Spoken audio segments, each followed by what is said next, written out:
Ikaze mu kiganiro inozabuhanga.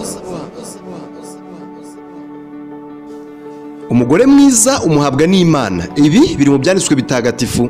Nshuti yanjye, hari ibintu byinshi ushobora kuzagenderaho mu guhitamo uwo muzabana, uwo muzarwubakana, uwo muzamarana na ubuzima bwawe bwose. Ufite imyaka 18 cyangwa 20, imyaka urayizi kubera ko wayibayeho. Ibyakubayeho muri iyi myaka byose urabizi, ari byakubabaje ndetse n'ibyagushimishije. Iyi myaka ufite kuba uyizi ntibivuze yuko imyaka usigaje kuzabaho uyizi. Birashoboka cyane ko iyo myaka usigaje uzayimarana n'uwo muzarwubakana, uwo muzabana, umugore wawe cyangwa se umugabo wawe. Niyo mpamvu uyu munsi nakuzaniye ikirango kimwe cy'ingenzi gishobora kuzakugaragariza umugore mwiza abenshi mwita umutima w'urugo. Ngwaye ikaze mu kiganiro inozabuhanga.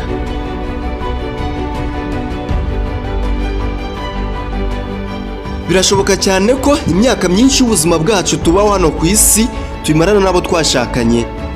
Umuntu w'imyaka 18 agira umukunzi, kuri iyi myaka 18 ashobora gushaka umugore cyangwa agashaka umugabo. Kuri iyi myaka 18 kandi ashakiyeho, birumvikana neza cyane ko igihe kinini cy'ubuzima bwe bwose azakimarana n'uwo bashakanye. Ibi ni byiza cyane. Twese dukunda ubuzima bwacu, nta muntu wanga ubuzima bwe hano ku isi.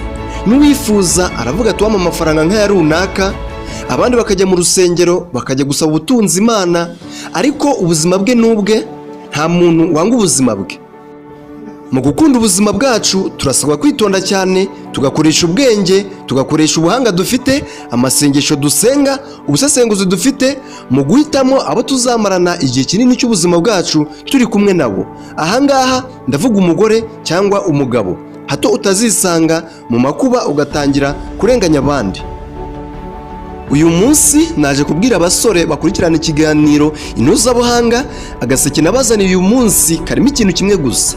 Naje kubabwira ukuri kugira ngo mukumve, kubera ko ukuri kurakererwa ariko biba ngombwa ko kugera, kandi iyo kugeze gushegesha abakwirengagije bose. Icyo ngiye kubabwira uyu munsi ni ikirango kimwe rukumbi kigaragaza umugore mwiza, wa wundi uzagufasha gutera imbere, kugera ku nzozi zawe, guhirwa ndetse no kwizihirwa mu mugambi w'Imana wo kubaka urugo mukagira abakomokaho. Iki kirango kizakwereka umukobwa wava umugore mwiza, mwarwubakana rugakomera. Ni wa mukobwa ufata umwanya we munini akugira inama, akwereka uburyo igikorwa runaka gishobora kubafasha cyane n'uburyo gishobora kubageza ku ntego nziza z'urugo rwanyu. Aha ni wa mukobwa uzakwereka ati dukoze iki ngiki cyatugeza kuri iki ngiki kubera ko gifite inyungu izi n'izi. Uyu ni wa wundi uzakuremamo icyizere cyo kumva ko udashobora gutinya ugukomera k'ubuzima. Nubona umukobwa umeze utya ukugira inama, akwereka uburyo igikorwa runaka gishobora kubateza imbere, akagukomeza mu kudatinya ibyo duhura nabyo mu buzima, ntukazikereze mu kubwira inshuti zawe ko wabonye umugore mwiza kandi wamuhawe n'Imana. Uzahita utegura igihe muzakora ubukwe, kubera ko uwo mukobwa akwiye kuba umugore mwiza. Uwo niwe uzatuma utera imbere kandi anabigufashemo. Mu Cyongereza baravuga bati uyu ni wife material.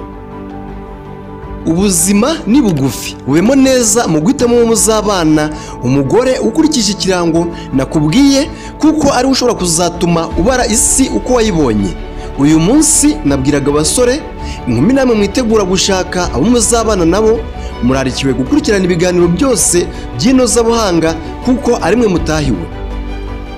Umugore muzabana niwe uzatuma ubwira abandi uko wabonye isi, kandi umugabo muzabana nawe niwe uzatuma ubwira abandi uko wabonye isi. Ikiganiro ni inozabuhanga, ni ikiganiro mwungukiramo byinshi, kunoza ibitekerezo, imibane myiza n'abandi n'ibindi byinshi cyane. Ni ikiganiro mwateguriwe kandi mwagezwagaho nanjye Jean Marie Vianney Manizabayo. Ndabashimiye cyane, mukomeze mukurikirana ibiganiro byose by'inozabuhanga.